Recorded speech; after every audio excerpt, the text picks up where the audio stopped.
Hello बच्चों। Hello बच्चों, कैसे हैं आप लोग। मेरा नाम है मोहम्मद आसिम। फिजिक्स वाला फाउंडेशन चैनल पे आप लोगों का बहुत बहुत स्वागत है। आज के इस लेक्चर में हम लोग नेशनलिज्म इन इंडिया को पढ़ेंगे, जो कि हमारा क्लास 10th हिस्ट्री का 3rd चैप्टर है। राइट। तो मैंने क्या किया है कि चैप्टर 1 आपको पूरा पढ़ा दिया है हिस्ट्री का, एनसीईआरटी। उसके बाद मैं आपको कंटिन्यूसली चैप्टर 3rd पे ले आया हूं, और उसका रीज़न ये है, एक बहुत ही इंटरेस्टिंग रीज़न है कि जहां पर आपको चैप्टर 1 मैंने खत्म किया था, वहीं से चैप्टर 3 लगभग शुरू हो जाएगा। कहानी जुड़ जाएगी दोनों चैप्टर्स की। बस फर्क इतना है कि चैप्टर 1 की जो चीजें पूरे वर्ल्ड में चल रही थी, यूरोप में चल रही थी, लेकिन लास्ट में अगर आपको याद है, जब मैं उस चैप्टर 1 का लास्ट पोर्शन डील कर रहा था, बाल्कन स्टेट्स वाला, तो बाल्कन स्टेट्स यानी मैंने जो पार्ट 5 वीडियो में डील किया है, चैप्टर 1 पार्ट 5 वीडियो में, वहां मैंने लास्ट में यह बोला है कि इंपीरियलिज्म और नेशनलिज्म क्या था, यह मैंने वहां समझाया था। और मैंने कहा था कि नेशनलिज्म जो है वो अपने देश के लिए प्यार, दैट इज नेशनलिज्म। लेकिन अपने देश के लिए आप अपने देश को एक्सपैंड करना चाह रहे हैं, और एक्सपेंशन के प्रोसेस में आप किसी दूसरे कंट्री पे कब्जा कर लें, तो दैट इज इंपीरियलिज्म। बताया था मैंने आपको ये। तो मैंने आपको वहां एग्जाम्पल दे दिया था इंडिया का, यानी मैं आपको इस चैप्टर में कहीं ना कहीं चैप्टर 3 की तरफ मोड़ चुका था। पूरा प्लान्ड है, मैं वहां से आपको थोड़ा सा मोड़ चुका था चैप्टर 3 के लिए। तो ब्रिटिशर्स जो है वो इंडिया आ गए थे, दैट वाज इंपीरियलिज्म। और इंपीरियलिज्म का जो इफेक्ट था वो आपको इंडिया में देखने को मिला, और इंडिया में उस इंपीरियलिज्म के against anti imperial movement start हो गए थे। All this I have told you in chapter 1 part 5 video. ठीक है, अगर आपने नहीं देखा है तो आप उसको जाके देख सकते हैं। हालांकि उसका कनेक्शन यहां पर ऐसा नहीं है कि आप वो नहीं देखेंगे तो आपको ही समझ में नहीं आएगा, ऐसा कुछ नहीं है। लेकिन फिर भी फॉर बेटर अंडरस्टैंडिंग आप एक बार उसको देख सकते हैं। ठीक है, तो हम लोग आज इस लेक्चर को शुरू कर रहे हैं, नेशनलिज्म इन इंडिया। और इस लेक्चर को मैं आपके साथ 4 ब्रॉड हेडिंग्स में पढ़ाने वाला हूं। पहले तो हम देखेंगे फर्स्ट वर्ल्ड वॉर जो हुई थी उसके बारे में पढ़ेंगे। ठीक है, अब रीजन मैं आपको बता रहा हूं क्यों हमने चैप्टर 1 जो पार्ट 5 वीडियो में इसका रेफरेंस क्यों दे रहा हूं, क्योंकि मैंने वहां पर इसी चीज से एंड किया था कि 1940 में वर्ल्ड वॉर स्टार्ट हो जाती है, वो भी बाल्कन स्टेट्स के ऊपर जीतने के लिए। यही मैंने आपको वहां बताया था लास्ट में। तो हम यहां पर देखेंगे वर्ल्ड वॉर 1, उसकी मतलब जो थोड़ा बहुत जो इफेक्ट था।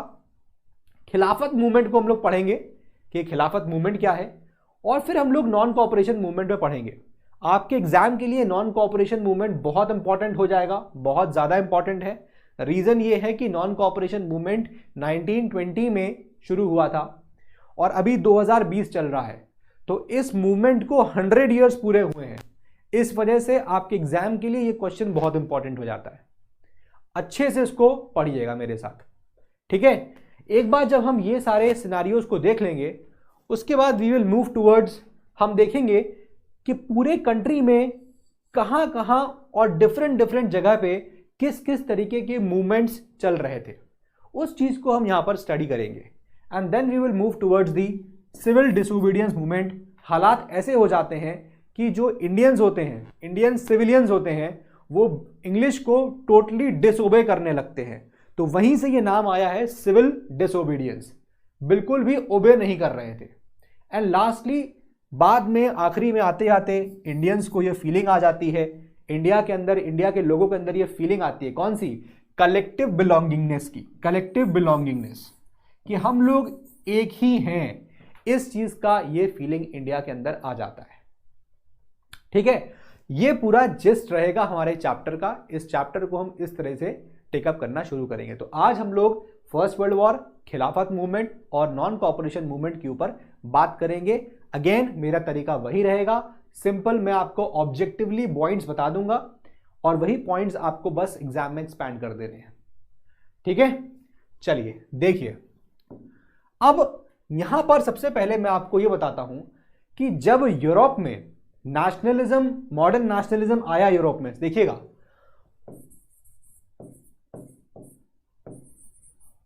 मॉडर्न नेशनलिज्म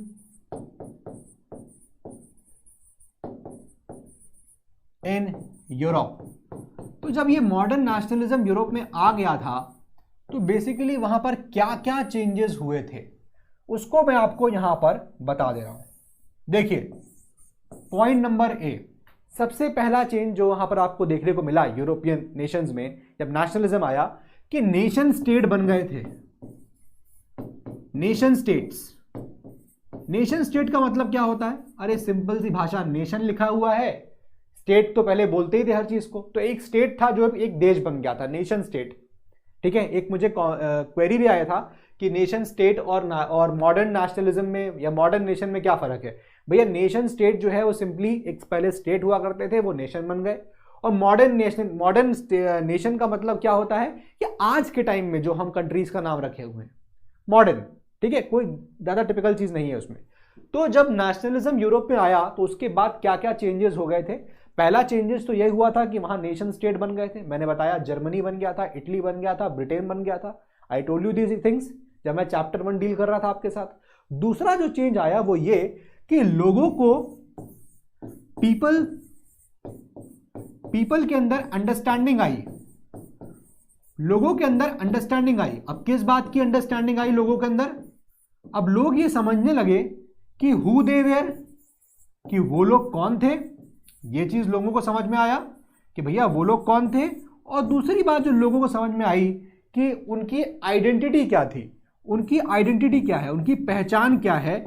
ये चीज लोगों को समझ में आने लगी थी कि भैया वो जर्मन है, कि वो स्पेनिश है, कि वो इटालियन है, कि वो फ्रेंच है। ये सब आइडेंटिटी लोगों को समझ में आने लगी थी। नंबर 2। नंबर 3 जो चेंजेस हुए थे उसको याद करने का तरीका मैंने बनाया है SISI। SISI का मतलब क्या हुआ? सिंपल मतलब है S स्टैंड्स फॉर, देखिए सिंबल, इसको याद रखिएगा इस तरह से, S stands for symbol, I stands for icon, S stands for song and I stands for idea. तो पूरे यूरोप में नेशनलिज्म जब आया तो SISI हो गया था। SISI मतलब सिंबल, नए सिंबल आ गए थे, न्यू, लिख लीजिए न्यू सिंबल्स आ गए थे, न्यू आइकन्स आ गए थे। मैंने बताया था सिंबल्स भी आपको डिस्कस किया था, ब्रोकन चेन, ये सब चीजें। सिंबल्स आ गए थे, नए नए आइकन्स आ गए थे, नए सॉन्ग्स गाए जा रहे थे और नए नए आइडियाज आ गए थे। ये चेंज हुआ था। और चौथा चीज जो था रीडिफाइंड। अब रीडिफाइंड क्या चीज रीडिफाइन करी गई? Redefined boundaries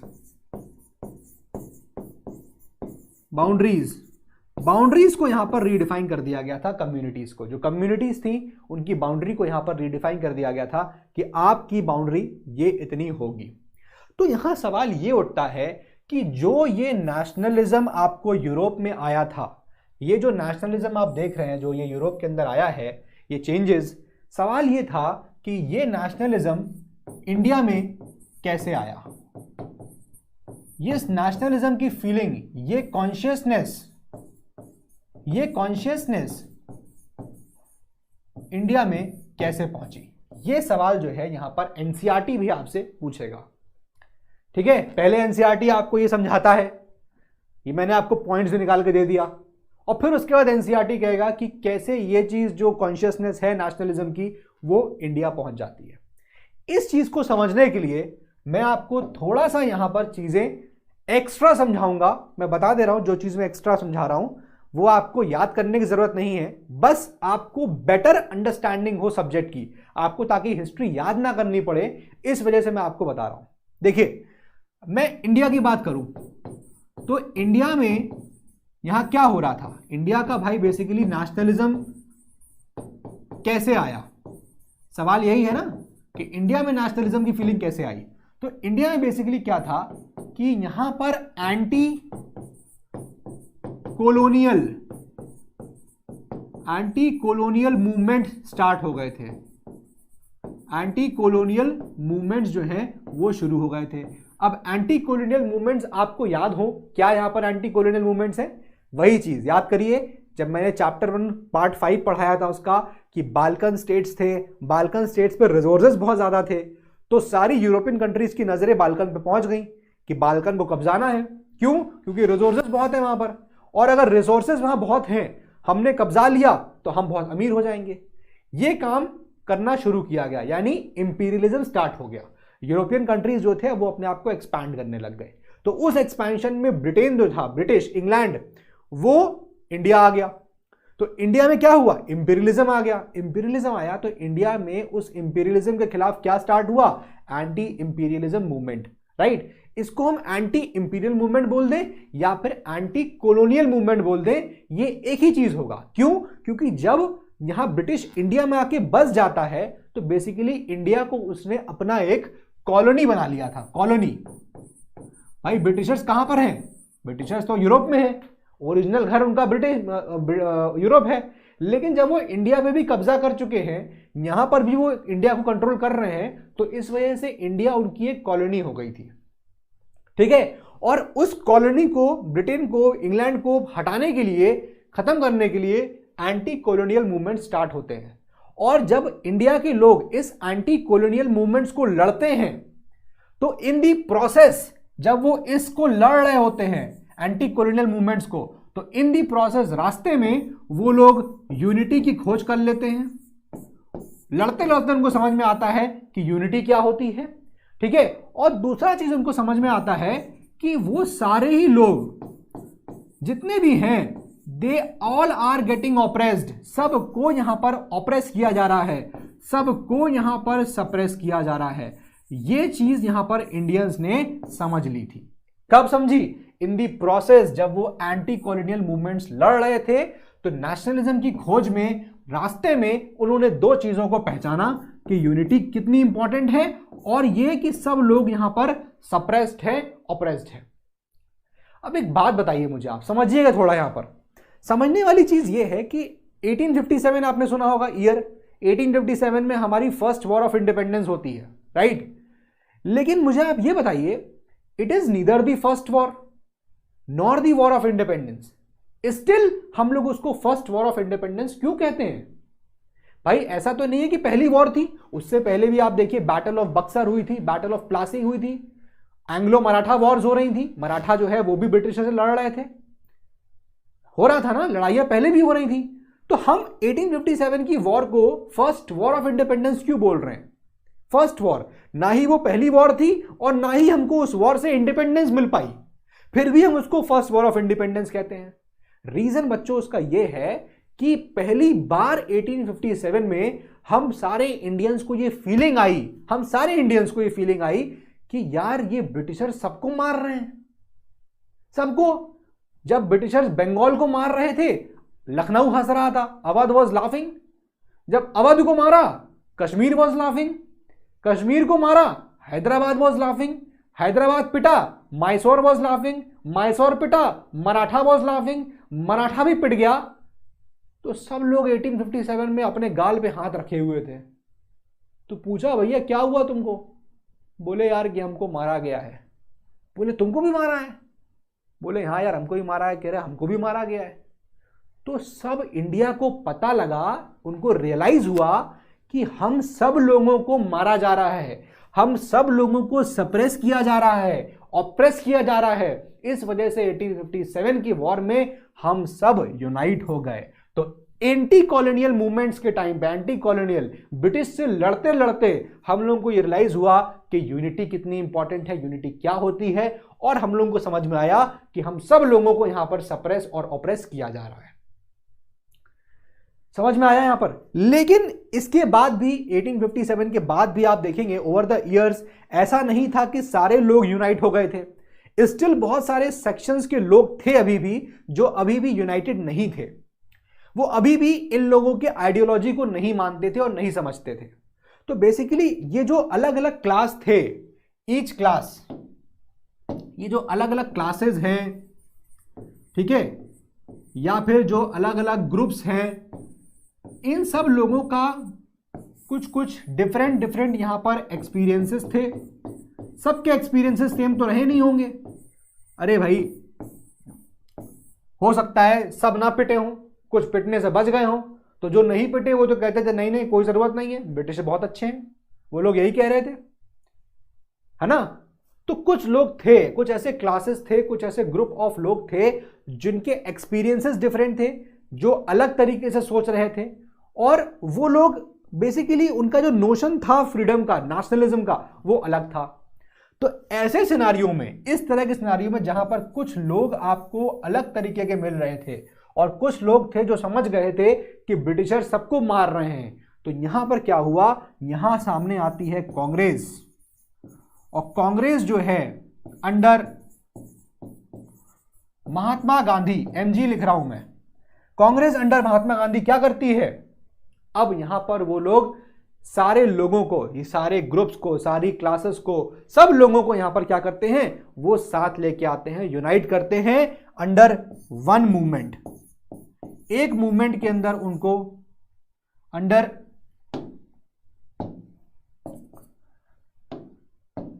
under one movement, एक मूवमेंट के अंदर उनको यहां पर वो यूनाइट करते हैं। तो यहां पर बेसिकली हम जो पढ़ने वाले हैं वो ये पढ़ने वाले हैं कि यहां पर कांग्रेस का रोल क्या था, what was the role of the Congress. Congress का रोल क्या था, किसमें, नॉन कॉपरेशन मूवमेंट में, एंड टिल हम जब पहुंचेंगे सिविल डिसोबीडियंस मूवमेंट में। तो एनसीएम से सीडीएम पहुंचते पहुंचते कांग्रेस का यहां पर क्या रोल था, किस तरीके से कांग्रेस ने यहां पर लोगों को यूनाइट किया, और किस तरीके से सिनारियो जो है इंडियन फ्रीडम स्ट्रगल आगे बढ़ती है। यहां तक चीजें क्लियर हो गई, आगे देखिए। आई होप यहां तक चीजें एकदम आसान चल रही होंगी, कुछ भी डिफिकल्टी यहां सामने आपको नहीं आ रही होगी। तो मैंने आपको बताया था कि 1914 में वर्ल्ड वॉर स्टार्ट होती है और वो खत्म होती है लगभग 1919 तक, ये मैंने आपको बताया था, ठीक है, रिमेंबर दिस थिंग। अब आप देखिए जब 1919 खत्म होता है, यानी पोस्ट 1919, इस पीरियड को देखेंगे आप, तो इस पीरियड में जो नेशनलिज्म की बातें थी अब 1990 तक, वो नया मूवमेंट स्टार्ट कर चुके थे और नए नए एरियाज तक फैल चुका था। तो जो मूवमेंट था वो न्यू एरियाज तक फैल गया था, नया टाइप का मूवमेंट था वो। और इंपॉर्टेंटली यहां पर एक चीज ये है कि ये जो पोस्ट 1919 का फेज है वो न्यू सोशल क्लास में पहुंच गया था, यानी अभी तक जिन जिन क्लास में ये हमारा नेशनलिज्म नहीं पहुंचा था वहां तक भी अब आफ्टर दी वर्ल्ड वॉर पहुंचने लग गया था, ठीक है। तो हमें अगर इंडिया की कहानी समझनी है 1919 के बाद, तो सबसे पहले हमको ये देखना पड़ेगा कि क्या इफेक्ट्स थे वर्ल्ड वॉर 1 के, ये बहुत इंपॉर्टेंट है। Effects of world war 1। बच्चों देखिए, एक फंडा बना लीजिए कि आपको अगर कोई भी चीज हिस्ट्री में पढ़नी है, आप लोग कहते हैं याद नहीं हो पाता है, उसको अगर पढ़नी है, याद करना है, तो उसका बैकग्राउंड समझ लीजिए, किस चीजों, किन हालातों में वो चीज हो रही है, कहानी याद होनी चाहिए। अब देखिए मैं आपको क्या बता रहा हूं, कैसे मैं मुझे कैसे याद है, मुझे इस तरह से याद है कि अब मैं बताऊंगा आपको कि वर्ल्ड वॉर के इफेक्ट क्या हुए, और आप अभी खुद देखिएगा, जैसे ही आप वर्ल्ड वॉर के इफेक्ट देख लेंगे तो ऑटोमेटिकली आपको समझ में आ जाएगा, अरे यार ये हुआ है तो डेफिनेटली ऐसा होगा ही होगा। अभी देखिए आप, तो वर्ल्ड वॉर के अगर हम इफेक्ट्स देखें तो देखिए क्या था, वर्ल्ड वॉर 1 के बाद क्या हुआ, नया पॉलिटिकल सिचुएशन बन गई, नया पॉलिटिकल सिनारियो हो गया था कि नहीं हो गया था भाई। वर्ल्ड वॉर 1 खत्म हो गया, नया पॉलिटिकल सिनारियो बन गया था। फिर क्या, नया इकोनॉमिकल सिनारियो बन गया था, न्यू इकोनॉमिक सिनारियो, है कि नहीं। चलिए, अगर आपको ये चीज दोनों वर्ड समझ में नहीं आए हैं तो मैं इनको थोड़ा सा आसान कर देता हूं। अब कैसे, नया पॉलिटिकल सिनारियो, नया इकोनॉमिक सिनारियो, कैसे, देखिए क्या हुआ इफेक्ट इसका। एक इफेक्ट इसका यह हुआ कि जो डिफेंस में एक्सपेंडिचर किया जा रहा था, भाई लड़ाई लड़के आ रहे थे ना ये लोग, तो लड़ाई में किस चीज की जरूरत पड़ेगी, किस चीज की आवश्यकता होती है लड़ाई में, बम की, गोला बारूद की, तोपों की, तीरों की, इन सब की जरूरत होती है। तो डिफेंस का जो एक्सपेंडिचर था इस वॉर की वजह से बहुत ज्यादा बढ़ गया था, बहुत ज्यादा बढ़ गया था। और इसको, डिफेंस के एक्सपेंडिचर को ये लोग फाइनेंस कहां से करते थे, it was finance from the war loans. तो जो वॉर के लिए उन्होंने लोन लिए थे, बताइए वॉर के लिए, तो उस लोन से इन डिफेंस के एक्सपेंडिचर को फाइनेंस कर रहे थे।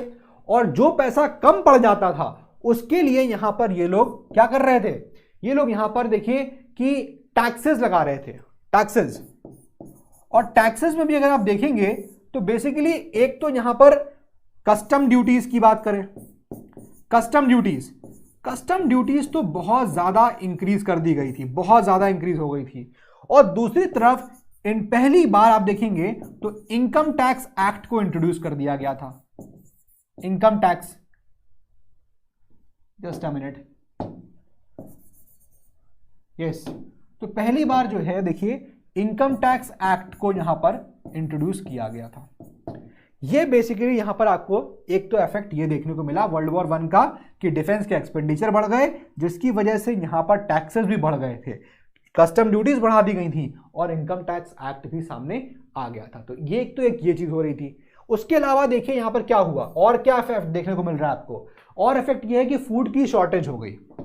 फूड की शॉर्टेज क्यों हुई, क्योंकि आप देखेंगे 1919 से 1920 और 1920 से 1921 ये 2 साल जो थे, इन दोनों ही साल क्रॉप्स यहां पर फेल हो गए।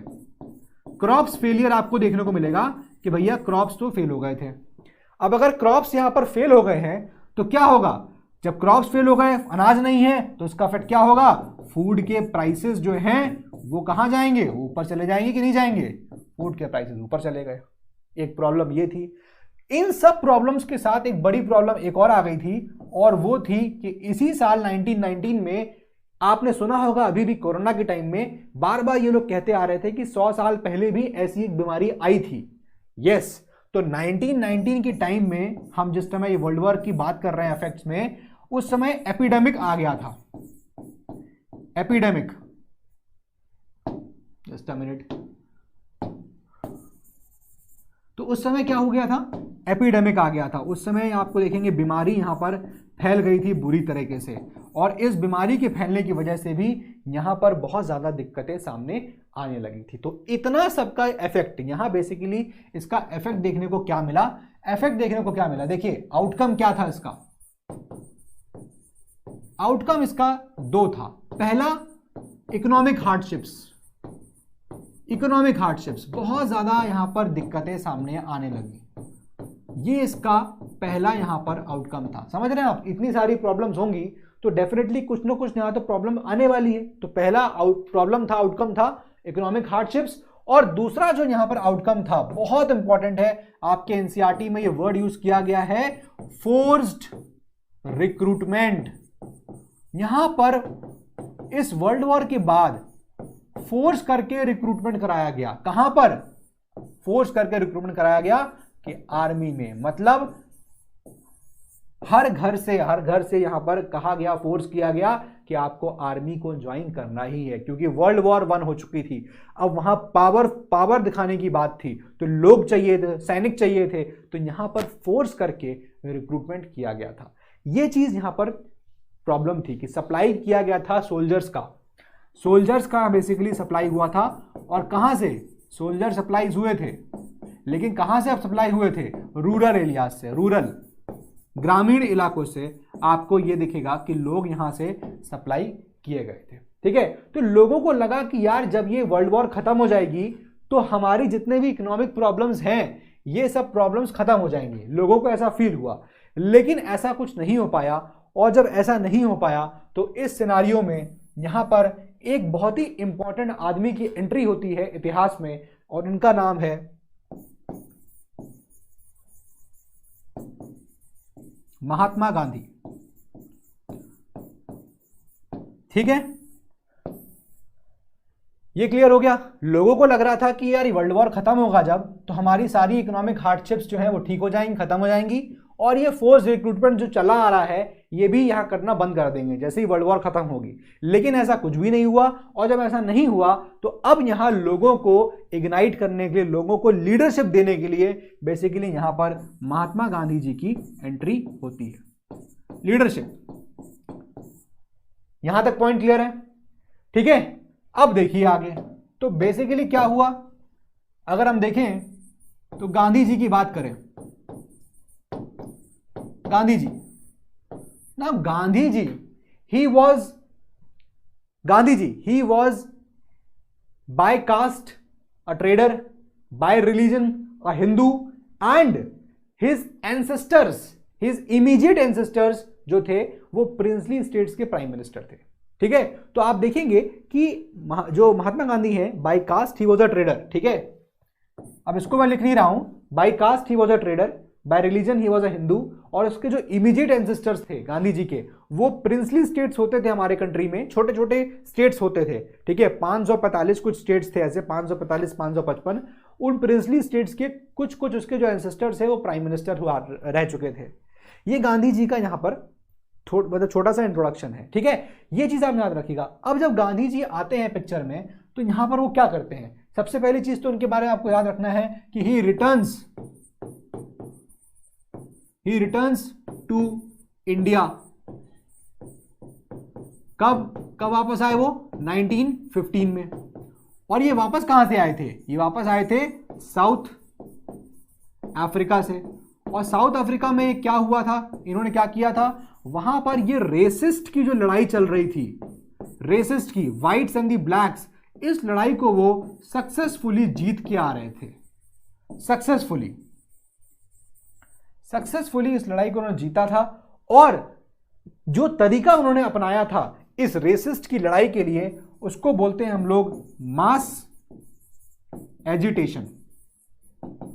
मास एजिटेशन उन्होंने किया था। ठीक है, और मास एजिटेशन को ही यहां पर कहा जाता है सत्याग्रह।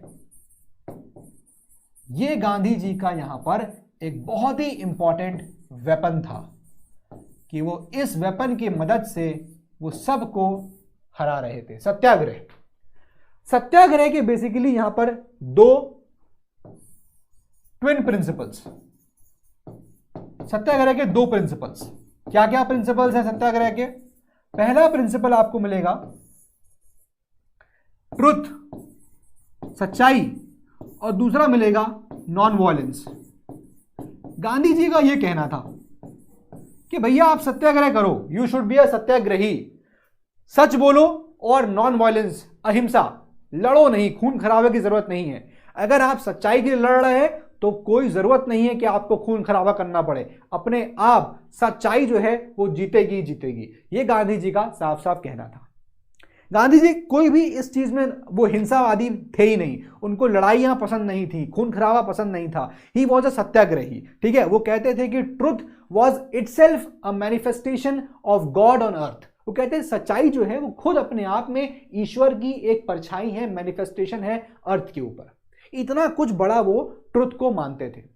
ठीक है, ये चीज यहां पर आपको याद रहे गांधी जी के बारे में। तो गांधी जी ने क्या किया कि जब वो यहां पर आए, अब देखिए ऑलरेडी वो जीत के आ रहे हैं। अब मान के चलिए कैसे समझाएं आपको, MS धोनी गए थे, MS धोनी खेलने गया ऑस्ट्रेलिया, कैप्टन बनाया उसको। अब वो ऑस्ट्रेलिया को सीरीज जीत के ले आया, T20 वर्ल्ड कप वो जीत के ले आया। अब वो जीता हुआ कैप्टन है ना, तो डेफिनेटली फिर वनडे टीम की कैप्टनसी और टेस्ट टीम की कैप्टनसी भी उसको दी जाएगी। यही चीज यहां पर हुआ। गांधी जी सक्सेसफुली यहां पर साउथ अफ्रीका में रेसिस्ट वाला जो मूवमेंट था वो जीत चुके थे, और जब वो इंडिया आए तो यहां पर उनका डेफिनेटली बहुत ज्यादा नाम ऑलरेडी था। ठीक है, और इस सिनारियो में जब महात्मा गांधी इंडिया पहुंचते हैं तो सबसे पहले उनके 3 बहुत ही इंपॉर्टेंट एक्सपेरिमेंट्स थे। एक्सपेरिमेंट कर लीजिए या फिर इंसिडेंट्स कर लीजिए आप लोगों के लिए। 3 एक्सपेरिमेंट्स। अब एक्सपेरिमेंट्स मतलब ये मत समझिएगा कि उन्होंने कुछ एक्सपेरिमेंट किए थे। 3 एक्सपेरिमेंट्स का मतलब यहां पर ये हो गया कि 3 जो बड़े बड़े इंसिडेंट्स थे वो देखिए यहां पर। पहला इंसिडेंट देखिए, फर्स्ट, सेकंड, थर्ड, ऐसे याद रखना है आपको। पहला इंसिडेंट उसका उनका हो गया चंपारण। चंपारण जो है ये जगह का नाम है, और ये जगह कहां पर है? बिहार के अंदर है। ठीक है, तो गांधी जी जो है सबसे पहले पहुंचते हैं Champaran, and that was the year 1916। और यहां जब चंपारण पहुंचते हैं तो यहां इशू क्या होता है? क्यों चंपारण पहुंचते हैं? क्योंकि यहां जो प्लांटेशन सिस्टम था वो बहुत ज्यादा ऑपरेसिव तरीका था, उनका सही तरीका नहीं था। प्लांटेशन जो करते थे लोग बहुत ज्यादा उनको सप्रेस किया जाता था, उनको बहुत एक्सप्लॉइट किया जा रहा था। ठीक है, तो किस मुद्दे पे चंपारण पहुंचते हैं? ऑपरेसिव नेचर ठीक है, या फिर ऑपरेशन काट के लिख दीजिए, operation of plantation system, oppressive, oppressive ही लिख रहे हैं, ऑपरेसिव ऑफ काटिए, ऑपरेसिव प्लांटेशन सिस्टम। इस सिस्टम पे गांधी जी जो है वो पहुंचते हैं यहां पर चंपारण। समझ में आ गया ये इशू, गांधी जी चंपारण क्यों गए, ज्यादा डिटेल में नहीं जाना है। वैसे मैं आपको बताऊं तो he was called by Rajendra Prasad, he was assisted by Rajendra Prasad. जब वो चंपारण गए तो राजेंद्र प्रसाद गए थे उनके साथ, जेबी कृपलानी गए थे, Mazharul Haq and Mahadev Desai, these 4 people accompanied with Mahatma Gandhi. जब वो चंपारण पहुंचे तो पहला जो उनका टेस्ट हुआ इंडिया के अंदर, वो सबसे पहला टेस्ट हुआ था चंपारण में, बिहार में। यहां पर इशू क्या था, इशू था कि जो प्लांटेशन सिस्टम था, यहां पर जो प्लांटेशन हो रहा था वो बहुत ऑपरेसिव तरीका था, और उसी तरीके को यहां पर सॉल्व करने के लिए गांधी जी बिहार पहुंचते हैं 1916 में। ठीक है, याद रखिएगा 1916 है। 1916 के बाद अब आपको आगे आइए, अब वो पहुंचते हैं खेड़ा सत्याग्रह। खेड़ा सत्याग्रह में यहां पर क्या हो रहा है देखिए, खेड़ा सत्याग्रह बेसिकली हुआ क्या यहां पर कि क्रॉप्स का फेलियर हो गया, जो क्रॉप्स थी, क्रॉप्स फेल्योर।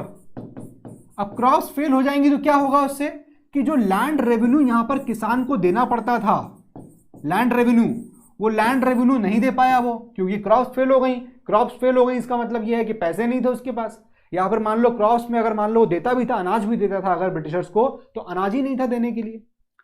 तो यहां पर इसके बाद लैंड रेवेन्यू फेल होने के बाद भी यहां ब्रिटिशर्स जो हैं वो डिमांड कर रहे थे कि हमको यहां पर लैंड रेवेन्यू चाहिए, ब्रिटिशर्स डिमांडिंग स्टिल। और जब ब्रिटिशर्स अभी भी डिमांड कर रहे थे, ब्रिटिशर्स डिमांडिंग स्टिल, अभी ब्रिटिशर्स डिमांड कर रहे थे, तो गांधी जी यहां पर आए और गांधी जी ने कहा कि आपको लैंड रेवेन्यू देने की जरूरत नहीं है। ही अपील्ड टू द पीपल, लोगों को उसने अपील किया कि आप लैंड रेवेन्यू मत दीजिए। ठीक है, ये हो गया खेड़ा सत्याग्रह। ये है ईयर 1916 और ये है ईयर 1917। याद रखिएगा 1916, 1917 और इसके बाद आता है यहां पर अहमदाबाद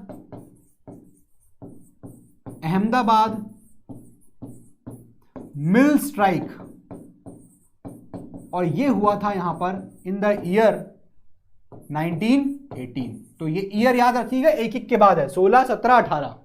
ठीक है, इसी सीक्वेंस में याद रखिएगा आप। यहां पर क्या हुआ, अहमदाबाद मिल स्ट्राइक में गांधी जी को यहां पर एक लेडी थी, उसने बुलाया था, नाम था उसका अनुसुईया साराभाई। आपको नाम याद नहीं करना है, आपके एनसीईआरटी में नहीं दिया है, मैं बता रहा हूं आपको कि एक लेडी थी, उसका नाम था अनुसुईया साराभाई, और वो बहन थी अंबालाल साराभाई की। अंबालाल साराभाई मिल फैक्ट्री का ओनर था। अहमदाबाद में पड़ जाता है, वहां फैल जाता है बीमारी, प्लेग पड़ जाता है, ड्रॉट पड़ जाता है। जब बीमारी पड़ जाती, प्लेग आ जाता है, तो सारे जो वर्कर्स थे वो भाग जाते हैं मिल्स छोड़ के। जब मिल छोड़ के भागने लगते हैं तो मिल का ओनर जो है उनको रोकने के लिए कुछ इंसेंटिव्स देना शुरू करता है कि अच्छा रुक जाओ, अभी तुमको हम 100 रुपए देते थे, अब एक काम करो तुमको हम 200 रुपए देंगे, रुक जाओ। तो बहुत सारे लोग रुक भी गए, लेकिन बहुत सारे नहीं भी रुके, लोग चले गए। तो जब लोग चले गए और जब ये पूरी महामारी खत्म हुई 1918 के टाइम पे, जब वापस वो लोग आए तो उन्होंने वही इंसेंटिव्स मिल ओनर्स ने जितने बढ़ाए थे घटा के उसको बहुत कम कर दिया। तो यहां मिल ओनर्स कहने लगे नहीं नहीं नहीं, आपने 75% बढ़ाया था, अब एटलीस्ट हमको 50% चाहिए। ये चीज यहां पर बवाल होने लगा। तो गांधी जी बीच में आए और गांधी जी ने इस चीज का सुलह किया। फाइनली एक पर्टिकुलर अमाउंट पे वो रेडी हो जाते हैं, और ये उनका था अहमदाबाद मिल स्ट्राइक। तो अहमदाबाद मिल स्ट्राइक बेसिकली यहां पर किस वजह से हो रही है, वो हुआ था यहां पर ऑन दी कॉम्पनसेशन के ऊपर, कितना इंसेंटिव्स यहां पर दिया जाएगा। तो इंसेंटिव्स के ऊपर यहां पर ये प्रॉब्लम यहां पर हो जाती है। तो गांधी जी के ये 3 आप जो देख रहे हैं, ये 3 बहुत ही इंपॉर्टेंट उनके यहां पर सबसे पहले जैसे ही वो इंडिया में आते हैं सबसे पहले ये सब चीजें होती हैं, और बहुत ज्यादा इंपॉर्टेंट है ये चीज। ठीक है, अब देखिए आगे, यहां तक तो कहानी हो गई उनके पूरी जो एक्सपेरिमेंट्स किए मैंने जो बताया उनको। ठीक है, अब आप यहां पहले हेडिंग डालिए, सबसे बहुत इंपॉर्टेंट है रोलैट एक्ट। Rowlatt act. अब समझिए यहां पर क्या हुआ है। देखिए, अगर आपसे कोई पूछे सबसे पहला अगर कोई एक्ट है जिसको गांधी, जो ऑल इंडिया मूवमेंट हो गांधी जी का, first all India movement of Gandhi, that is Rowlatt act. ठीक है, अब रोलैट एक्ट ये क्या एक्ट था? सिंपल सा है, इसमें एक लाइन में आपको बता दे रहा हूं, वो आप पहले याद कर लीजिए, उसके बाद कहानी सुनिएगा। रोलैट एक्ट आप पे कभी कोई बोले तो आप बस ये याद कर लीजिए, नो अपील,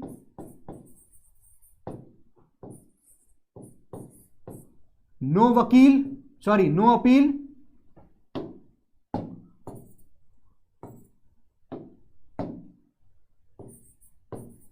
नो दलील और नो वकील।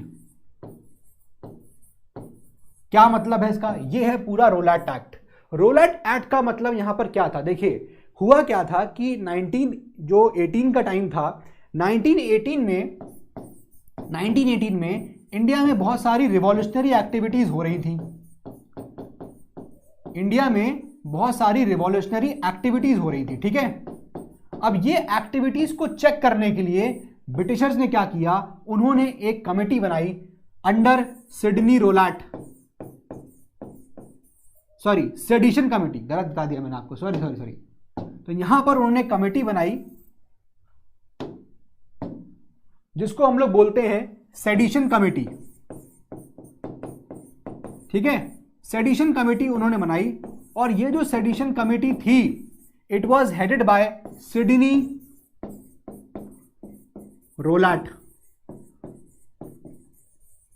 ये यहां पर बनाया गया, और इस सिडनी रोलैट में यहां पर ये इसके नाम की वजह से इस एक्ट को रोलैट एक्ट बोलते हैं। तो इस एक्ट का जब ये बिल था, तो इस एक्ट का प्रोविजन ये था कि विदाउट ट्रायल, बिना किसी को ट्रायल किए, मतलब बिना किसी के ऊपर इन्वेस्टिगेशन जांच किए, विदाउट ट्रायल आप क्या करेंगे, किसी को भी 2 इयर्स का जेल कर सकते हैं, बिना देखे कि उसने वो ऑफेंस किया भी है कि नहीं किया है। रोलैट एक्ट बहुत ज्यादा पावर दे दिया था ब्रिटिशर्स को कि वो लोग बिना किसी ट्रायल के 2 साल के लिए किसी को भी जेल में डाल सकते थे। इंडियंस ने बहुत अपोज किया, बहुत कोशिश करी कि ये एक्ट पास ना हो, लेकिन फिर भी जब ये एक्ट बहुत ज्यादा हरिडली पास किए गए थे, बहुत जल्दबाजी में, इंडियंस बहुत अपोज किए थे, लेकिन इस एक्ट को रोक नहीं पाए। इनफैक्ट यहां तक था कि गांधी जी ने यह कहा था कि अगर ये एक्ट पास होते हैं, गांधी जी पिक्चर में आए, और गांधी जी का यहां पर रोल क्या है, गांधी जी ने कहा कि ऐसा है कि हम एक क्या करेंगे, हम सत्याग्रह सभा बनाएंगे। तो उन्होंने एक सभा बनाई जिसको हम लोग बोलते हैं सत्याग्रह सभा। ये सभा उन्होंने बनाई इन 1919। ठीक है, और इस सभा में उन्होंने कहा कि अगर गवर्नमेंट बिल्स को पास कर देगी तो हम लोग उसको अपोज करेंगे। बाद में ये बिल्स पास हो जाते हैं, फाइनली मार्च 1919 में आके ये बिल्स पास हो जाते हैं, और जब ये बिल पास होते हैं, ये टोटली क्या करते हैं, ये एक्ट बन जाते हैं। और जब ये एक्ट बनते हैं तो इनको यहां पर रोलैट एक्ट को ब्लैक एक्ट्स भी कहा जाने लगा, ब्लैक एक्ट्स। और जब ये एक्ट पास हो गए तो गांधी जी ने क्या कहा, गांधी जी ने कहा कि हम 6 अप्रैल 1919 को हम क्या करेंगे, वी विल गो ऑन हड़ताल। ये चीज यहां पर गांधी जी ने डिक्लेयर कर दिया कि हम 6 अप्रैल को 1919 को हम हड़ताल पे चले जाएंगे। ठीक है, अब 6 अप्रैल को क्या हुआ, 6 अप्रैल की कहानी क्या है। 6 अप्रैल को आप देखेंगे तो यहां पर बहुत सारी रैलीज निकाली गई, बहुत सारी रैलीज निकाली जाती हैं। फिर आप देखेंगे बहुत लोग जो वर्कर्स हैं वो स्ट्राइक पे चले जाते हैं, रैलीज निकाली गई, वर्कर्स जो है स्ट्राइक पे चले गए। ठीक है, तो ये सब चीजें आपको देखने को मिलेंगी। इवन जो रेलवे की वर्कशॉप्स थी, रेलवे वर्कशॉप्स, ये भी यहां पर क्लोज कर दी जाती हैं, रेलवे वर्कशॉप्स। ये सिनारियो था 6 अप्रैल को 1919। अब जब ये सिनारियो हुआ तो यहां पर इसका आउटकम क्या होगा, जब भी ऐसा होगा तो क्या आउटकम होगा, अब तो आप लोगों को समझ में आने लगा होगा। अगर भैया हिंदुस्तानी इस तरह का बवाल करेंगे तो आउटकम क्या होने वाला है। ब्रिटिशर्स ने क्या किया, पूरा मूवमेंट को क्रश कर दिया, ब्रिटिशर्स क्रश्ड। पूरी तरह से इस मूवमेंट को उन्होंने क्रश कर दिया। ठीक है, जब ब्रिटिशर्स ने इसको क्रश किया तो यहां पर क्या हुआ, ये नेशनलिज्म को और हमको नजदीक ले गया, क्योंकि अब हमको ब्रिटिशर्स मार रहे थे। तो फाइनली 6 अप्रैल के बाद आप देखेंगे तो 9 अप्रैल को क्या होता है, 9 अप्रैल को यहां पर गांधी जी को अरेस्ट कर लिया जाता है। गांधी जी को यहां पर अरेस्ट कर लिया गया। इनफैक्ट अमृतसर की बात करें तो अमृतसर से भी काफी ज्यादा, अमृतसर से काफी यहां पर लोगों को भी क्या किया गया, जेल में भेज दिया गया। वहां से लोगों को उठाया गया अमृतसर से और उनको वहां पर जेल भेज दिया गया। यह घटना थी 9 अप्रैल की। ठीक है, तो जो लोकल लीडर्स थे, लोकल लीडर्स अमृतसर के, उनको वहां से उठा लिया गया। फाइन, ठीक है। और फिर आप देखेंगे कि 10 अप्रैल को क्या हुआ, 10 अप्रैल 1990 को आप देखेंगे पुलिस थी अमृतसर में, उसने क्या किया है कि उसने पीसफुल एक प्रोसेशन जा रहा था, समझिएगा। 10 अप्रैल को क्या घटना घटी, 10 अप्रैल को एक बहुत ही पीसफुल प्रोसेशन चल रहा था, कोई दिक्कत नहीं हो रही थी, बहुत ही पीसफुल प्रोसेशन था वो। उस पीसफुल प्रोसेशन पे जो अमृतसर की पुलिस थी उन्होंने यहां पर अटैक कर दिया। अमृतसर पुलिस ने क्या कर दिया, फायर कर दिया। और फायर करने से क्या हुआ, यहां पर लोग मारे गए, पीपल किल हो गए। और जब लोग किल हुए तो डेफिनेटली यहां पर क्या होगा कि यहां पीपल और भड़क जाएंगे। और जब यहां लोग और भड़के तो उसका नतीजा आपको देखने को क्या मिला, जब यहां लोग मरे तो उसका नतीजा देखने को क्या मिला, लोग, people came on roads, people came on roads, लोग रोडों पे आ गए और रोड पे आके क्या करने लगे, प्रोटेस्ट करने लग गए। और जब आप देखेंगे ऑफिसेस को तोड़ने लग गए, रेलवे स्टेशंस को यहां पर तोड़ने लग गए, बैंक्स को अटैक किया लोगों ने। और साथ में जब इतना कुछ होगा, समझ रहे हैं आप, रोड्स को आ गए, फिर यहां देखिए बैंक्स पे अटैक होने लगा। ठीक है, बैंक्स पे अटैक हुआ, रेलवेज को यहां तोड़फोड़ करने लग गए। तो जब इतना यहां पर चीजें हो गई, एक ये हुई, एक ये हुआ, एक ये हुआ, तो इस चीज का यहां पर इफेक्ट क्या पड़ा, इस चीज का इफेक्ट ये पड़ा कि पूरे जगह पे मार्शियल लॉ लगा दिया गया। मार्शियल लॉ, मिलिट्री का लॉ यहां पर लग गया। ठीक है, ये चीज यहां पर हो गया। अब जब ये चीज हुआ तो जब मार्शियल लॉ लगा तो बेसिकली इस जगह क्या हुआ, मैं यहां लिख रहा हूं इसको, यहां जब मार्शियल लॉ लग गया तो जनरल डायर जो था, ब्रिटिश का ये आदमी था जनरल डायर, उसने यहां कमान संभाल ली, क्योंकि मार्शियल लॉ था यानी आर्मी का लॉ लग गया। तो जनरल डायर थे, उनके हाथ में कमान आ गई। और जब जनरल डायर के हाथ में कमान आई तो वहां हुआ क्या, फिर फाइनली 13 अप्रैल का दिन था, 13 अप्रैल 1919। और यहां पर कुछ लोग जो है वो बहुत ही पीसफुल प्रोटेस्ट कर रहे थे, पीसफुल प्रोटेस्ट। और कहां कर रहे थे, they were doing the peaceful protest at Jallianwala Bagh, Jallianwala Bagh. और जलियांवाला बाग में JAL, जलियांवाला बाग। और यहां जलियांवाला बाग में जो है एक तो प्रोटेस्ट कर रहे थे, साथ में ये उसी दिन 13 अप्रैल को ही बैसाखी भी थी। ठीक है, तो कुछ साथ में विलेजर्स भी थे, गांव वाले विलेजर्स थे, उनको ये पता नहीं था कि यहां पर मार्शियल लॉ लगा हुआ है, उनको पता नहीं था। वो लोग यहां पर आ गए, प्रोटेस्ट कर रहे थे। तो यहां पर जनरल डायर फिर जनरल जलियांवाला बाग के अंदर घुसता है, सारे गेटों को बंद करवा देता है एंड ही ऑर्डर्स कि फायर कर दो। और फिर फायरिंग होती है, वहां जितने भी लोग होते हैं उस बाग के अंदर कोई एस्केप नहीं कर पाता है और सबके सब वहां पर मारे जाते हैं। ये था यहां पर जलियांवाला बाग का एपिसोड। जलियांवाला बाग के बाद गांधी जी ने एक्सेप्ट किया कि ये उनकी सबसे बड़ी गलती थी, इस मूवमेंट को शुरू कर देना, जो उन्होंने सत्याग्रह वाला मूवमेंट शुरू किया था रोलैट एक्ट के अगेंस्ट। ठीक है, ये चीज यहां समझ में आ गया, जलियांवाला बाग। तो यहां पर ये बहुत ही इंपॉर्टेंट चीज, इसका आउटकम क्या निकला, इसका आउटकम मतलब बेसिकली यहां पर ये जनरल डायर ने ऐसा किया क्यों, कि उसका ऑब्जेक्टिव ये था कि लोगों के अंदर दहशत फैलाना, टेरर फैला देना कि भैया डर के रहो हमसे। ठीक है, तो जब ये हादसा हुआ जलियांवाला बाग का, तो इसका मतलब यहां पर क्या होगा, फिर यहां पर कुछ ना कुछ रिटेलिएशन होगा, कुछ ना कुछ यहां पर आउटकम्स निकल के आएंगे। एक आउटकम तो ये हुआ कि इसकी बहुत ज्यादा फिर स्ट्राइक्स होने शुरू हो गई, है कि नहीं, स्ट्राइक्स तो होंगी, स्ट्राइक्स होने लगी। और साथ में आप देखेंगे क्लैशेस होने लग गए, क्लैशेस विद पुलिस, ये सब होना यहां पर स्टार्ट हो गया। आउटकम्स में, ठीक है। फिर आप देखेंगे जो गवर्नमेंट है, अटैक्स होने लगे, गवर्नमेंट की बिल्डिंग्स पे अटैक होने लग गया। आप देखेंगे जो जो काफी ज्यादा जब ऐसा काम होगा, पुलिस के खिलाफ यहाँ पर क्लैशेस होंगे, स्ट्राइक्स होंगी, ठीक है। गवर्नमेंट के बिल्डिंग्स पे आप अटैक करेंगे, गवर्नमेंट बिल्डिंग्स, इन पे अटैक होने लगा तो डेफिनेटली यहां पर क्या होगा, ब्रिटिशर्स जो होंगे इस पूरे इवेंट को, इस पूरे सिनारियो को कंट्रोल करने के लिए क्या करेंगे, वो यहां पर रिप्रेशन करेंगे, रिप्रेस करना शुरू करेंगे। ब्रूटल रिप्रेशन होगा, यानी बहुत बुरी तरह मारे भी गए थे लोग, बहुत बुरी तरह पीटे गए थे। ब्रूटल रिप्रेशन हुआ। वर्ड देखिए यहां पर किताब में क्या उसको पोर्ट्रे किया जा रहा है, सोचने वाली बात है।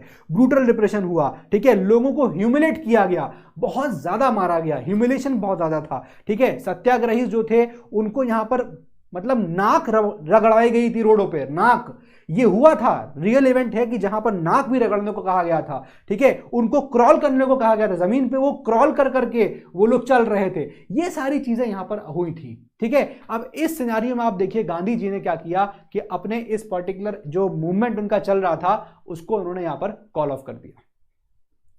समझ में आ गया ये चीज? 1919 का सिनेरियो, ये मूवमेंट यहां पर उन्होंने कॉल ऑफ कर दिया।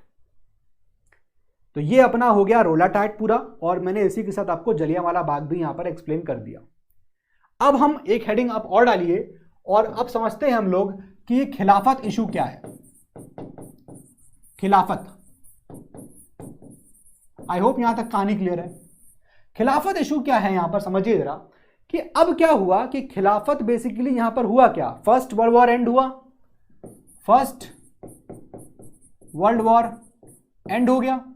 जब फर्स्ट वर्ल्ड वॉर यहां पर एंड हो गया तो कहानी कुछ ऐसी बनी कि इस वर्ल्ड वॉर के एंड में ऑटोमन अंपायर जो था वो हार जाता है, ठीक है। तो खिलाफत यहां फर्स्ट वर्ल्ड वॉर में क्या हुआ कि जो ऑटोमन अंपायर था, ये मैंने आपको बताया भी है बार बार, ऑटोमन अंपायर बेसिकली कौन सा अंपायर था, ये था मुस्लिम इस्लामिक अंपायर, इस्लामिक अंपायर था ये। और मैं आपको थोड़ा सा इन डिटेल बताऊं, आपके बुक में तो इतना ही लिखा हुआ है, ये एक्चुअली टर्की था यहां पर, टर्की। तो हुआ क्या था इस फर्स्ट वर्ल्ड वॉर में, यहां पर इंग्लैंड ने क्या किया था कि इंग्लैंड ने टर्की पे हमला कर दिया था। जब इंग्लैंड ने टर्की पे हमला किया तो बेसिकली जो इंडिया के मुस्लिम्स थे, जो इंडिया में मुस्लिम्स रह रहे थे, उनको लगा कि इंग्लैंड ने मुस्लिम्स पे यहां पर हमला कर दिया, क्योंकि टर्की पे कौन था, मुसलमान थे, यहां पर इस्लामिक रूल था। और यहां जो ऑटोमन अंपायर को या टर्की पे जो रूल करता था उसको बोलते थे कैलिफ, हिंदी में बोलते हैं खलीफा, उर्दू में कैलिफ मतलब किंग हो गया। तो मुस्लिम्स को लगा कि ये इंग्लैंड का जो अटैक है वो उनके कैलिफ के ऊपर है, उनके हेड के ऊपर अटैक कर दिया, मतलब वो उनका सरताज है, कैलिफ उनका राजा है मुसलमानों का, और इंग्लैंड ने यहां पर हमला कर दिया है कैलिफ को। ये मुसलमानों की गलती थी यहां पर, जो मुसलमान हिंदुस्तान का रीड नहीं कर पाया कि भैया वो अटैक कैलिफ पे नहीं था, एक्चुअली वो अटैक एक तरीके से पॉलिटिकल वॉर थी, वो that was an attack on England on Turkey, Turkey पर अटैक किया गया। ऐसा नहीं था कि वहां इंग्लैंड ने मुसलमानों पर अटैक किया हो। मुसलमान को लगा कि ये उनके प्रेस्टीज पे हमला कर दिया गया, उनको लगा कि हमारे ऊपर हमला हो गया, ये तो हमारे जो हेड हैं मुस्लिम्स के उन्हीं के ऊपर हमला कर दिया। तो हिंदुस्तान का मुसलमान बौखला गया कि ये क्या हो रहा है। और इस वजह से यहां पर जो मुस्लिम्स हैं उन्होंने एक कमेटी बनाई जिसको बोलते हैं हम लोग खिलाफत कमेटी, ठीक है। ये कमेटी बनी खिलाफत कमेटी, और इसके यहां पर दो लोग थे, शौकत अली, अली ब्रदर्स बोलते हैं इनको, शौकत अली एंड मोहम्मद अली, शौकत अली एंड मोहम्मद अली, ये दोनों भाई ने मिलकर ये यहां पर खिलाफत कमेटी एक बना दी, ठीक है। अब जब ये खिलाफत कमेटी यहां बनी तो बेसिकली यहां क्या हुआ कि जो यहां पर अब ये लोग जो हैं शौकत अली और Mohammad Ali, they started talking with Gandhi ji, क्योंकि उनको पता था कि खाली मुस्लिम्स जो हैं वो तो यहां पर कुछ कर नहीं सकते, इंग्लैंड को हरा नहीं सकते। भाई इंग्लैंड इंडिया में बैठा था कि नहीं बैठा था, और वही इंग्लैंड ने हमला कर दिया टर्की पे। तो मुसलमान जो इंडिया के थे उन्होंने बात करी गांधी जी से, शौकत अली और मोहम्मद अली ने, कि गांधी जी क्या हो सकता है देखिए जरा इसमें। तो गांधी जी को पता था, उनको पता था कि यार अगर ब्रिटिश को हराना है तो हमारी हिंदू मुस्लिम्स की यूनिटी होना बहुत जरूरी है। अभी हम लोग यूनाइटेड नहीं है, Gandhi ji was understanding this thing कि we are not united right now, और हमको यूनाइट होना बहुत जरूरी है। और यूनाइट होने के लिए उनको यहां पर यह अपॉर्चुनिटी दिखी कि यार क्यों ना एक काम किया जाए, खिलाफत इशू में कूद जाएं, खिलाफत इशू को हम में उसमें एंट्री ले लें और मुस्लिम्स की हेल्प करें। मुस्लिम लड़ाई लड़ेगा इस तरीके से कि वो लड़ाई लड़ रहा है इंग्लैंड के खिलाफ, इंग्लैंड को लगेगा कि हिंदू और मुस्लिम एक साथ लड़ रहे हैं हमारे खिलाफ। टैक्टिक्स देख रहे हो आप गांधी जी की, क्या मस्त टैक्टिक्स थी उनकी, समझ रहे हो। तो यहां बेसिकली यही चीज हुआ। फाइनली आप देखेंगे कि ये खिलाफत कमेटी बनाई जाती है मार्च 1919 में, ये कमेटी बन जाती है, बहुत इंपॉर्टेंट है, इसको याद रखिएगा। मार्च 1919 बॉम्बे, मार्च 1919 बॉम्बे में खिलाफत कमेटी बन गई थी।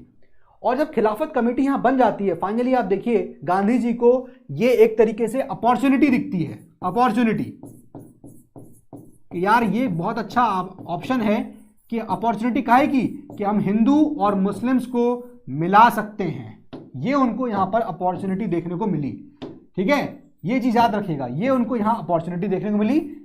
This is what we can do, ठीक है। तो जब ये लोग खिलाफत कमेटी में बन गई तो खिलाफत कमेटी की यहां पर कुछ डिमांड्स थी। देखिए जरा खिलाफत कमेटी की डिमांड्स देखिए। खिलाफत कमेटी,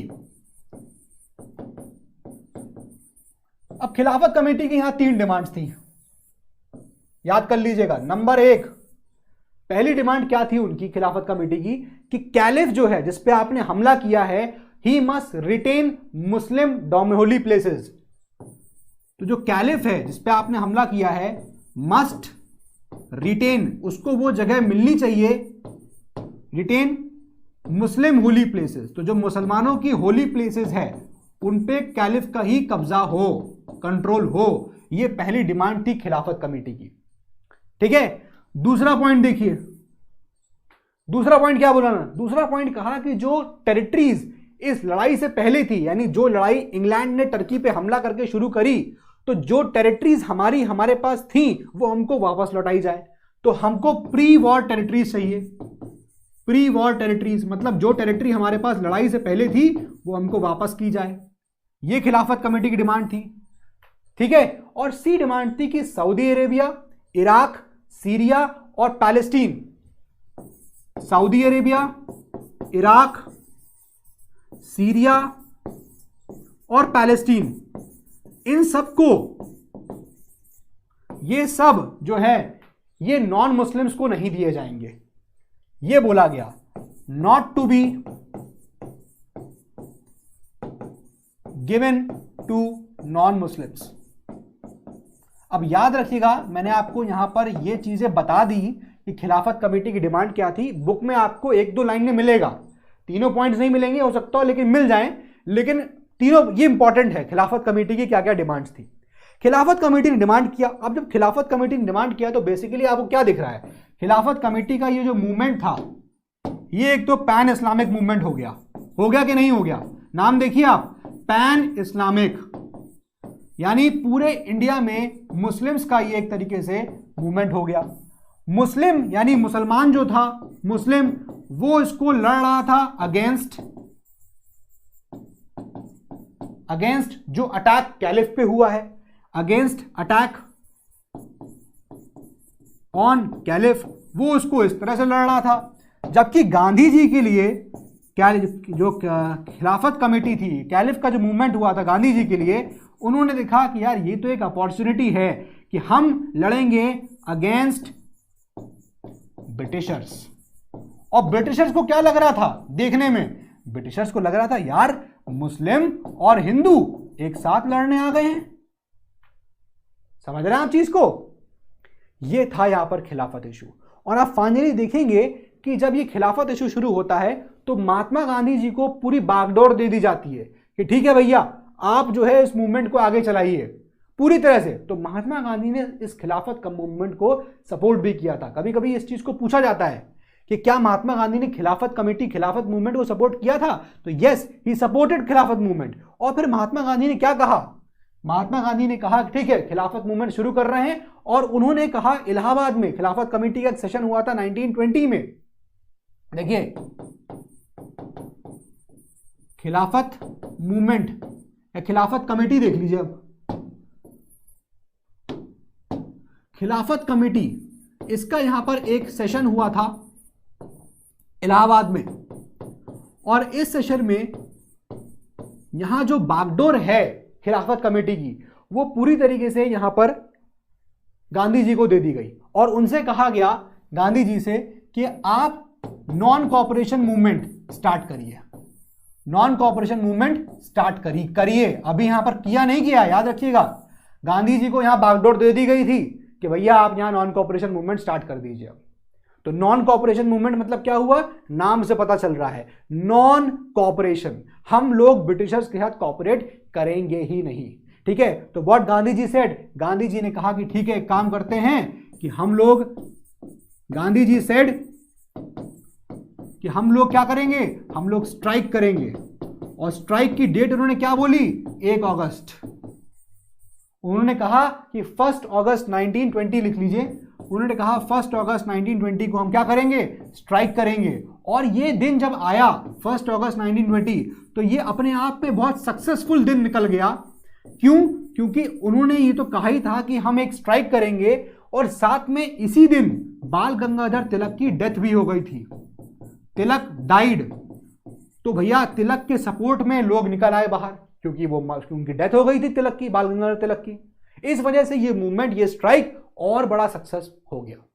तो यहां फाइनली फिर गांधी जी ने कहा, गांधी जी ने अपील किया कि अब हमको यहां पर फाइनली लॉन्च कर देना है, we have to launch non cooperation movement. और नॉन कॉपरेशन मूवमेंट को लॉन्च करना 3 ग्राउंड्स पे, याद रखिएगा यहां पर 3 ग्राउंड्स। पहला ग्राउंड क्या था जिसपे नॉन कॉपरेशन मूवमेंट को लॉन्च किया, पंजाब इंजस्टिस। जो इंजस्टिस पंजाब में हुआ था भाई, जलियांवाला बाग, ठीक है, उस पर यहां पर बात करी गई, उस पे ऊपर यहां पर नॉन कॉपरेशन मूवमेंट लागू किया गया। दूसरा खिलाफत इशू, खिलाफत इशू, इस वजह से भी यहां पर नॉन कॉपरेशन मूवमेंट जो है वो लागू किया गया, खिलाफत इशू, पॉइंट नंबर 2। और तीसरा चीज यहां पर जो बोला गया था, सी, वो था स्वराज, हमको स्वराज चाहिए। तो ये चीज यहां पर इतना बोल दिया गया था। तो बात यह आई कि कांग्रेस का सेशन फाइनली होता है, आप देखिए, कांग्रेस का सेशन यहां पर होता है, और वो सेशन होता है फाइनली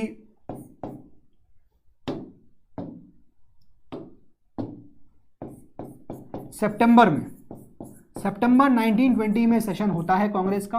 और ये सेशन आपको देखिएगा कैलकाटा में, कैलकाटा सेशन। यहां पर फाइनली नॉन कॉपरेशन मूवमेंट को अडॉप्ट कर लिया गया था इस सेशन में, कि ठीक है, इस सेशन में कहा गया कि हम चलिए नॉन कॉपरेशन मूवमेंट स्टार्ट करते हैं। ये याद रखिएगा कि ये कैलकाटा सेशन है, पूछा जाता है बार बार। ठीक है, अब बात आती है कि नॉन कॉपरेशन मूवमेंट क्या होता है। तो एक किताब थी, महात्मा गांधी की किताब है, जिसका नाम है हिंद स्वराज, हिंद स्वराज। ये किताब जो है 1909 में पब्लिश हुई थी। और इस किताब में गांधी जी ये लिखते हैं कि भैया ब्रिटिशर्स जो हैं हमारे ऊपर कब्जा क्यों कर पाए, क्योंकि हम लोग ने कॉपरेट किया है अभी तक। क्योंकि हम लोग कॉपरेशन करते रहे हैं, इसलिए ब्रिटिशर्स हमारे अभी तक कब्जे में, हमको कब्जा किए बैठे हैं। अगर हम लोग उनको नॉन कॉपरेट करने लगेंगे, अगर हम लोग उनको कॉपरेट नहीं करेंगे, तो क्या होगा, हम लोग उनको जड़ से उखाड़ फेंक सकते हैं। हम नॉन कॉपरेशन पे उतर आए। नॉन कॉपरेशन का मतलब क्या था कि हम लोग जो है स्कूल्स ना जाएं, हम लोग बैंक्स को बिल्कुल बायकॉट कर दें, हम लोग उनकी हर चीज को उनको बायकॉट करते रहे। नॉन कॉपरेशन, वो जो बोले हम उसका उल्टा करें, ये चीज था नॉन कॉपरेशन मूवमेंट, राइट। तो यहां पर देखेंगे अगर आप कि बॉयकॉट हर सेंस में करना था इंडियंस को, हर सेंस में, चाहे वो आर्मी हो, चाहे वो पुलिस हो, चाहे वो गवर्नमेंट हो, चाहे वो ब्यूरोक्रेसी हो। तो यहां गांधी जी ने कहा कि चूंकि भैया अभी तक हम लोग कॉपरेट कर रहे थे, इसलिए ब्रिटिशर्स हमारे सर पे बैठे हुए हैं। हमने जिस मोमेंट उनको कॉपरेट करना बंद कर देंगे, वहीं से नॉन कॉपरेशन स्टार्ट हो जाएगा। और जब हम नॉन कॉपरेट करेंगे, उनकी बातें नहीं मानेंगे, तो एक टाइम आएगा जब ब्रिटिशर्स हमसे फ्रस्ट्रेट हो जाएंगे और फिर वो हमको छोड़ने की बात करने लगेंगे। ये था यहां पर नॉन कॉपरेशन का फंडा। ठीक है, इससे ज़्यादा यहाँ पर कुछ भी और नहीं है। नॉन कॉपरेशन का मतलब आप जान ही रहे हैं, ठीक है। तो एक तरीके से आप ये कह सकते हैं कि नॉन कॉपरेशन मूवमेंट में कोई भी चीज़ गवर्नमेंट की बात मानने को मना कर दिया गया। इवन ये कहा गया कि जो टाइटल्स हैं, जो अवार्ड्स हैं गवर्नमेंट ने दिए थे, उनको वापस किया जाए, ठीक है, उनको वापस कर दीजिए, नहीं मानते हैं हम। तो ये सब एक सिंबॉलिक चीज़ था, ये दिखाने के लिए कि आप क्या, अच्छा आप सोच रहे हो कि अच्छा ये कौन सा फर्क पड़ गया, अवार्ड मिला वापस कर दिया, आप ही का घाटा है। नहीं, ऐसा नहीं है कि हमारा घाटा है। एक तरीके का तरीका है कि हम अपना क्या दिखा रहे हैं, हम अपना एक तरीके से दिखा रहे हैं कि हम गुस्सा हैं सरकार से, हम सरकार की पॉलिसीज को, नीतियों को नहीं मान रहे हैं। तो ये चीज़ यहाँ पर गांधी जी कह रहे थे, हर चीज़ को नॉन कॉपरेशन करिए, मानिए ही नहीं कि क्या बोल रहे हैं, जो बोले उसका आप उल्टा करिए, नॉन कॉपरेशन, ठीक है।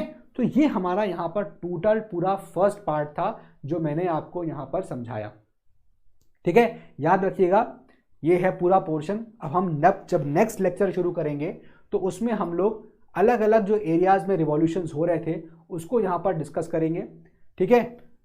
ये चीज़ था। तो फाइनली गांधी जी कहते हैं कि हम पहले नॉन कॉपरेशन मूवमेंट करेंगे, और नॉन कॉपरेशन मूवमेंट से बात नहीं बनेगी तो we will lead to civil disobedience movement, और वही आखिरी में आप देखेंगे लास्ट में थर्ड पोर्शन में जाके वही होगा भी, ठीक है। चलिए ठीक है, यहाँ पर अपने लेक्चर को बंद करते हैं। कोई अगर क्वेरी है तो आप लोग इंस्टाग्राम पे आइए, वहाँ पर मुझसे क्वेरी पूछिए। बहुत सारे लोग आ भी चुके हैं, ठीक है। जो नहीं आ पा रहे हैं किन्हीं टेक्निकल इश्यूज़ की वजह से, तो परेशान मत होइए। आप लोग कमेंट्स में ही लिख रहे हैं तो परेशान मत होइए, आप लोग आ जाएंगे धीमे धीमे, ठीक है।